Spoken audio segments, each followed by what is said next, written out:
After doing a video on Thor and Loki in the first Thor movie, I thought it would be a good idea to do a follow-up with Thor the Dark World to see how their character arcs progress. Kinda like what I did with Luke and Anakin Skywalker. So I decided to watch Thor 2 to get this show on the road, and I have nothing. I thought there would be some kind of progression in their arcs that would make me appreciate this movie more, like what happened with the first movie, but honestly, after watching this movie again after many years, I completely get why it's at the bottom of everyone's MCU rankings. This is just a nothing movie. The best way to describe it is, stuff happens, Thor gets involved, and then it's all good. So in this video, instead of talking about how Thor and Loki's arcs progress, I'm going to be discussing how this movie fails to be a sequel and fails both Thor and Loki.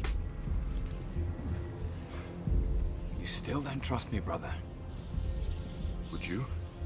In the first movie, Thor goes through the positive change arc, learning to shed his ego and vanity to become a better leader for Asgard, while Loki goes through the negative change arc, developing his ego and vanity. So how does the Dark World change that? Have the lessons they've learned caused them to develop new lies? Is there some kind of truth that they must face in order to evolve as characters? In short, no.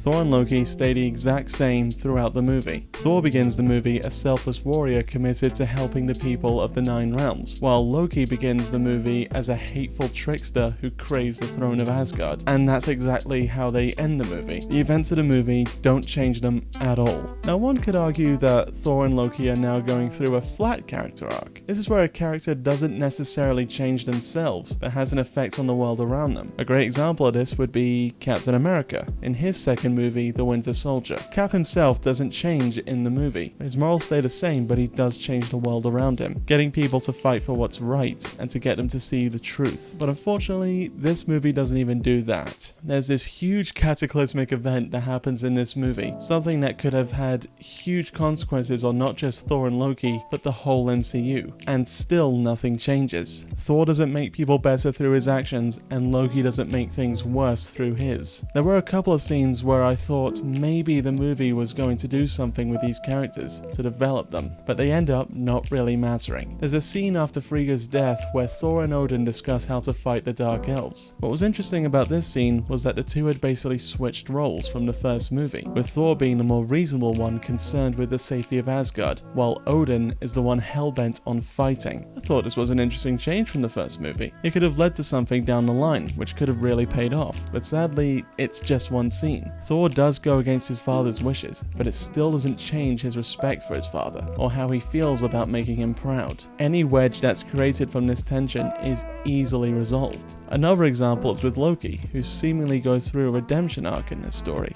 It seems that maybe Loki has changed after his mother's death, possibly reflecting on past mistakes as a result, and wanting to do better in her honor, finally shedding his lie from the first movie, and learning that he was loved the entire time.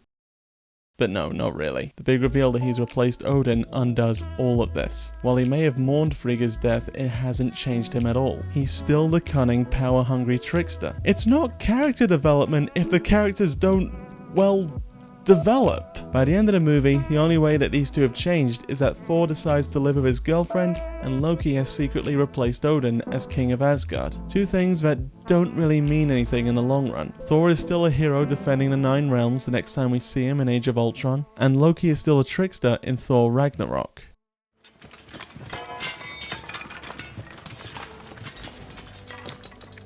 Perhaps next time we should start with the big one. So we've established that the movie doesn't continue Thor and Loki's character arcs. Well, does it pick up any other threads left by the first movie?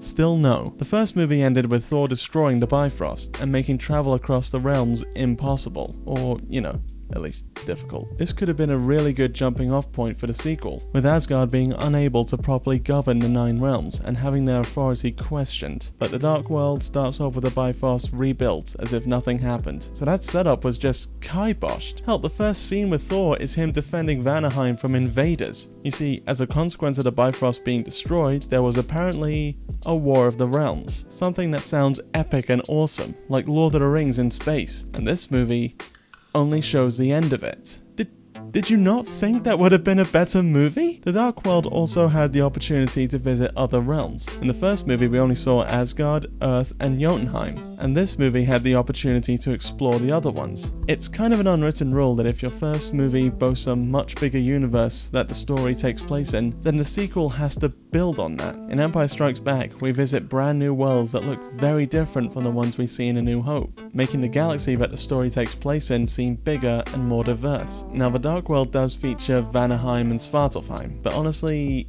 I barely count these. Vanaheim is just a field, which is just so disappointing given Vanaheim's importance in Norse mythology, as home to the Vanir, another set of gods just as powerful as the ones on Asgard. So surely it would be a lot more exotic than this. Look, this is how Vanaheim looks in the comics. So much better than this. As for Svartalfheim, I think I'm pronouncing that right, please don't at me. While I get it's supposed to be a barren wasteland, it's still so boring. You could have at least had a ruined city or something. Remember in the first movie when both Asgard and Jotunheim are these impressive and unique settings? Unfortunately, that's not here in this movie. It's less of a world build and more of a downgrade. Speaking of downgrades, your universe was never meant to be.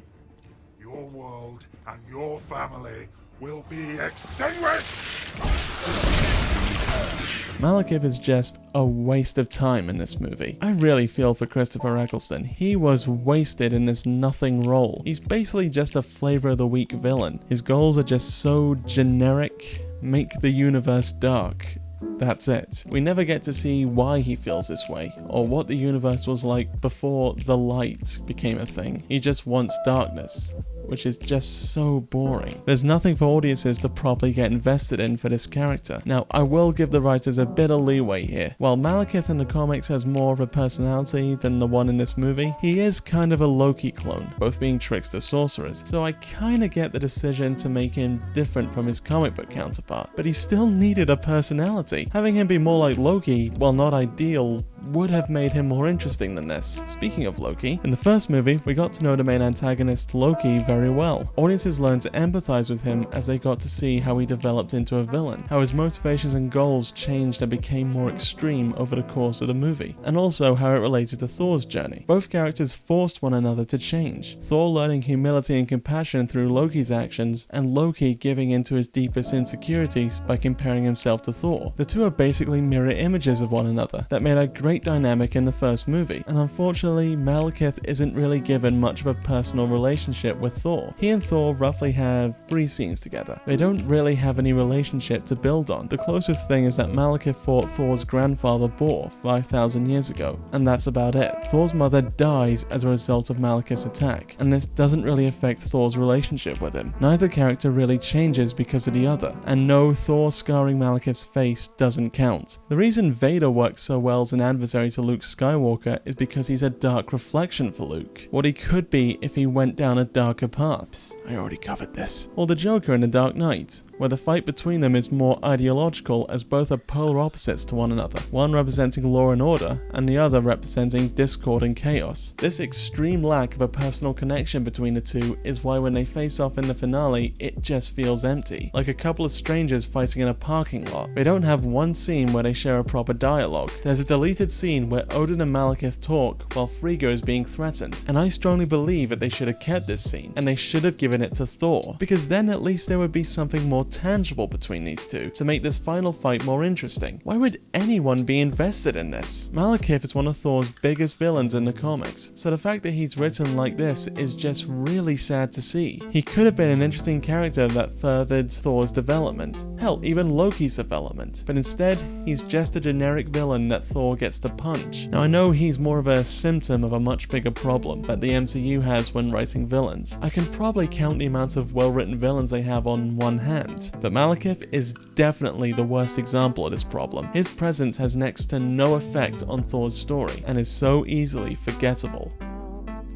So in conclusion, Thor the Dark World really fails to be a sequel to its far superior first movie. It doesn't further develop anything, not the characters, the world around it, or even the overall MCU. I'm pretty sure this movie was only made to introduce the Reality Stone, and that's it. There was a lot that could have been built on for both Thor and Loki from the first movie, and that's all sadly thrown away to make a bland story that holds almost no weight in the Infinity Saga. Hey everyone, thanks for watching. Please like and subscribe, and also check out my other channel where I've posted my old short movies and see what you think. Hope you enjoyed that, and I'll see you all in the next video. Have a good day.